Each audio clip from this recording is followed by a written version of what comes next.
연예인 이야기를 하는 걸 뭐 그렇게 좋아하진 않지만 이번에는 홍상수 감독과 김민희 씨의 이야기에 대해서 한번 해보고자 합니다.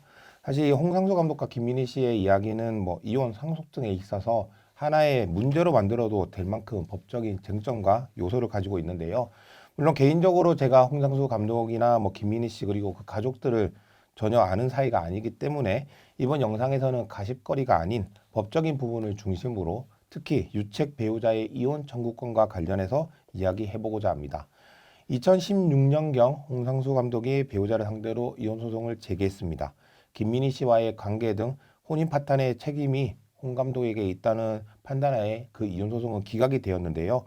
우리 민법과 대법원은 이혼은 혼인 파탄의 원인, 가령 부정행위와 같이 부부 일방의 유책이 있어야 하고요. 이러한 혼인 파탄의 유책을 제공한 유책 배우자는 이혼 청구를 할 수 없다는 유책주의를 취하고 있습니다. 쉽게 말해 혼인관계에 있어서 이미 잘못을 한 사람이 이혼을 청구하는 것은 받아들일 수 없다는 것인데요. 역사적으로 부정행위를 한 부부 일방이 경제적으로 또는 사회적으로 우위에 있다는 이유로 오히려 상대방을 쫓아내거나 축출하는 일들이 있었기 때문에 이를 막기 위해서라는 것인데 사실 현대 사회에서까지 이러한 유책주의가 엄격하게 지켜져야 하는 것인지에 대해서는 의문이 있습니다. 이러한 유책주의와 비교되는 것이 파탄주의인데요. 이혼에 있어 유책이 필요하다는 유책주의와 달리 그냥 어떤 이유에서든 혼인이 파탄이 나면 헤어지게 해줘야 된다. 약간 서양식 마인드죠. 혼인도 쉽고 이혼도 쉽게 해주자 그런 것인데 사실 우리 사회가 많이 변했고 특히 결혼에 대한 인식이나 남성과 여성의 지위, 뭐 성평등에 대한 인식 등 많은 것들이 변했기 때문에 이제 파탄주의를 고려해 볼 수 있지 않을까. 실제 하급심에서는 이러한 파탄주의에 따른 판단도 많이 나오고 있고요. 현실적으로 유책 배우자가 이혼이 안 된다 하더라도 마음 먹고 별거하고 생활비 다 끊고 진짜 연락 다 차단하면 사실 법률상 부부로 남아 있긴 하지만 그게 부부로서의 의미가 있냐 이런 비판이 있기 때문에 차라리 파탄주의를 인정을 하고 본인 파탄의 책임이 있는 사람에게 위자료나 재산 분할에서 불이익을 더 주는 게 타당한 게 아닌지 생각이 듭니다. 아무튼 아직은 유책주의가 우리 민법과 대법원의 태도이기 때문에 홍 감독과 같이 부정행위를 한 경우 혼인 파탄의 책임이 있는 유책 배우자의 경우에는 본인이 이혼 청구를 할 수가 없습니다. 다만 상대방도 혼인을 계속할 의사가 없는 경우 그러니까 혼인관계, 부부관계 회복을 위하여 노력도 하지 않고 그냥 상대방의 이혼 청구에 대하여 옥이나 보복적 감정에서 이혼에 응하지 않는 경우에는 예외적으로 유책 배우자에게도 이혼 청구권이 인정되지만 원칙적으로 유책 배우자의 이혼 청구는 쉽지 않은 것이 사실입니다. 그런데 얼마 전 대법원에서 유책 배우자의 이혼 청구권과 관련해서 판례가 나왔는데요.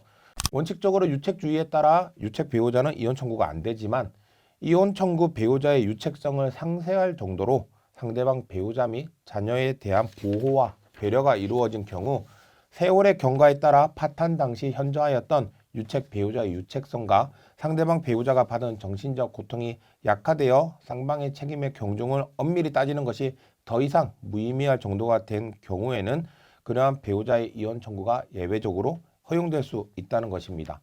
사실관계를 살펴보면 2010년경에 혼인한 부부가 2011년경부터 갈등이 생겼고 2013년경에는 원고가 이혼 소송을 준비하다가 피고 사과를 받고 이혼 소송을 철회했습니다. 하지만 갈등이 지속되었고 결국 2016년 5월경 별감에서 이혼 소송을 제기했는데요. 2017년경 원고의 유책이 더 크다는 이유로 이혼 소송이 기각되었습니다. 이후 그 판결은 확정되었고 피고는 오히려 원고를 상대로 위자료 및 재산분할 청구권을 보전하기 위해서 채권 가압류를 하였음에도 원고와 이혼 소송을 제기하지 않았고요.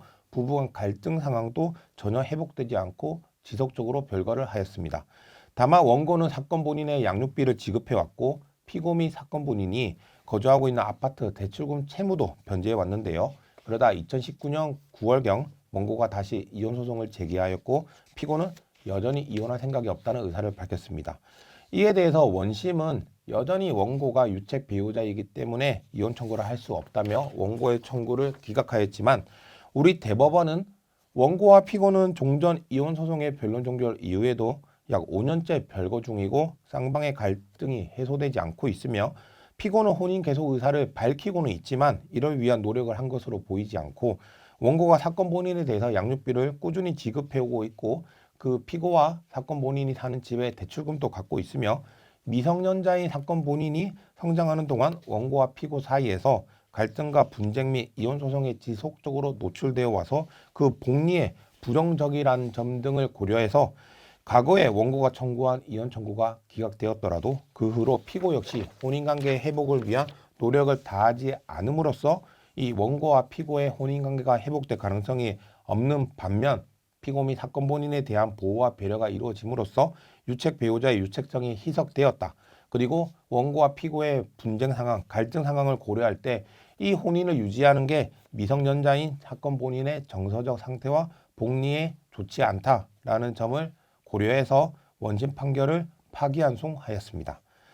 사실 어느 정도가 되어야 유책 배우자의 배우 유책성이 희석되는지 혼인관계 회복을 위한 노력을 다한 것인지 일률적으로 판단하기는 쉽지 않지만 사회통념상 유책 배우자가 본인의 유책 사유에도 불구하고 가정 회복을 위하여 많은 노력을 하고 이에 비하여 상대방은 아무런 노력을 하지 않고 또 본인의 유책을 반성하고 다른 가족들의 용서를 받기 위하여 심리적, 경제적으로 노력을 하고 어느 정도 세월이 흘러 그러한 유책성이 희석이 되었다면 이를 대법원에서 말한 이혼 유책 배우자의 이혼 청구권을 인정할 수 있는 사례로 볼 수 있지 않을까 생각이 듭니다.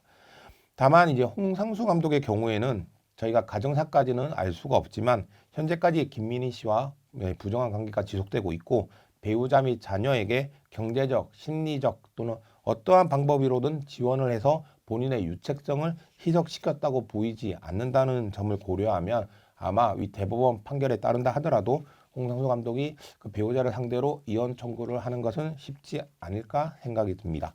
오늘은 유책 배우자의 이혼 청구권에 대해서 알아보았습니다. 이와 관련하여 궁금한 점이 있으시다면 저희 법무부 율쌤을 찾아주시기 바랍니다. 감사합니다.